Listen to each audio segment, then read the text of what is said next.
thank you for having us today. Whenever everyone has shut our voices down, you have given us a platform. I've come from a long way and I'm very exhausted from what's been happening in my country in the last week. So I've written my speech. Please excuse me for the emotion. As I was flying to Brussels, I received devastating news from Afghanistan. Another attack had struck. This time the target was a rehabilitation hospital.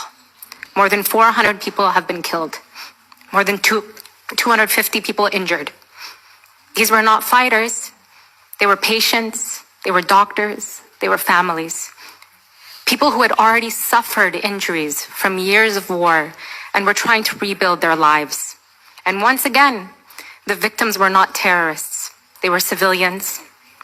Pakistan claims it is fighting terrorists, but the bodies being pulled from the rubble are Afghan civilians.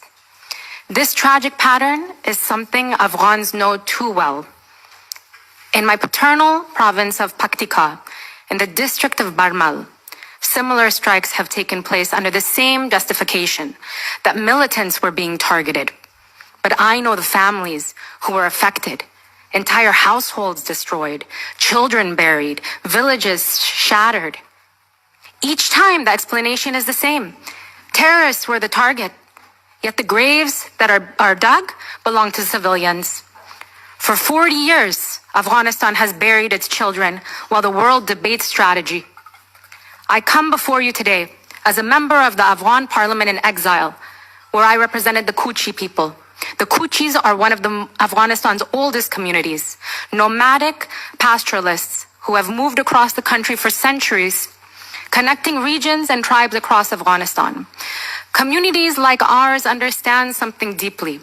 When instability spreads, when borders become battlefields, when governments collapse, it is always the ordinary people who suffer first. During my time in Parliament, I also served as a Deputy Speaker of the Defense Commission, working closely with Afghanistan's security institutions during some of the most difficult years in the war. Today, I also speak to you as one of the founders of Afghan Peace Watch, a monitoring network with trusted contacts across all 34 provinces of Afghanistan. Through this network, we receive daily reports from teachers, elders, doctors, journalists, and families. These voices rarely reach rooms like this, but they should. 2 days ago, in the morning, I spoke with a father in Kandahar. His daughter was 14 years old. She took her own life. Her dream was simple. She wanted to continue school. Her father told me something that I will never forget. He said he regrets encouraging her to dream about a future that she could never have now.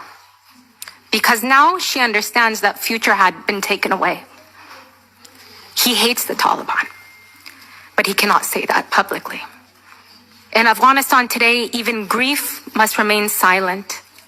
Across the country, an entire generation is growing up under prolonged trauma. Girls who once carried books now see no future. Families live under constant fear of punishment and surveillance.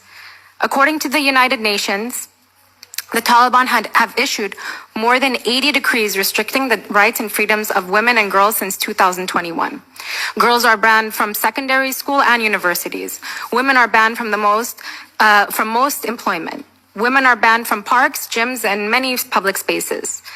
The United Nations Assistance Mission in Afghanistan has documented public floggings, executions, and corporal punishment carried out across multiple provinces.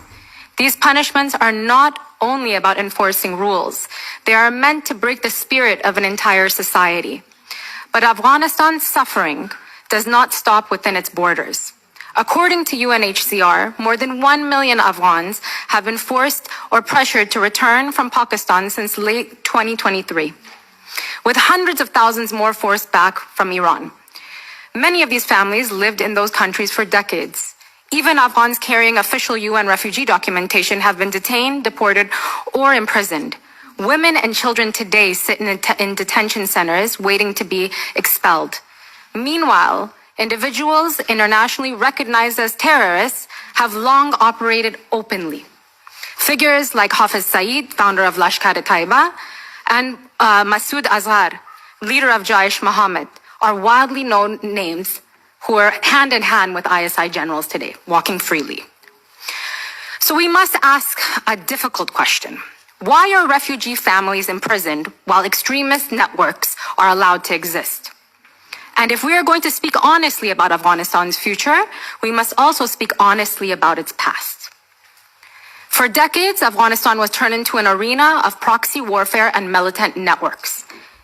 Even Western leaders have acknowledged this. Former US Secretary of State Hillary Clinton once stated clearly, "We helped create the problem we are now fighting." Pakistan's own leaders have acknowledged their role as well. Former President Parvez Musharraf openly admitted that Pakistan supported and trained Taliban fighters during the 1990s as part of its regional strategy. And in 2011, Secretary Clinton warned Pakistan directly, "You cannot keep snakes in your backyard and expect them only to bite your neighbors." Today, those snakes are biting everyone. The Taliban, who were once tolerated as strategic assets, are now fighting their former sponsors. But once again, the militants are not the ones suffering. The victims are Afghan civilians. Not one Afghan today lives in peace. And the consequences of this instability will not stop in Afghanistan. When a country of more than 40 million people is pushed into poverty, repression, and conflict, the consequences spread outward. Extremism spreads. Human trafficking networks grow. Migration pressure increases. Europe has seen this before. Preventing the next crisis requires addressing Afghanistan's situation now, not after it spills beyond our region. But accountability alone is not enough. The world must begin preparing for a future beyond the Taliban. Afghanistan cannot move from one armed faction to another.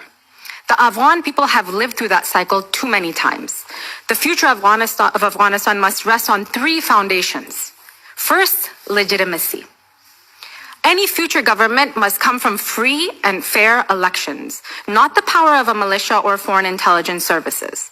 Second, inclusion. Afghanistan is a country of many communities: Pashtuns, Tajiks, Hazaras, Uzbeks, and nomadic communities like the Kuchis, whom I represented in the parliament. A stable Afghanistan must include all of its people, including and especially women and other vulnerable communities. Third, rights. Girls must return to school. Women must return to public life. Citizens must be able to speak without fear. These are not Western values, these are human values, and millions of Afghans fight and die defending them. Afghanistan has been treated as a chessboard for geopolitical strategy for more than 40 years. But Afghanistan is not a chessboard. It is a nation of human beings. And today, those people are asking the world a simple question. Will you stand with those Afghans who believe in democracy, dignity, and freedom? Or will Afghanistan once again be abandoned to those who silence girls and rule through fear? The Afghan people have not given up. The question now is whether the world will stand with them. Thank you.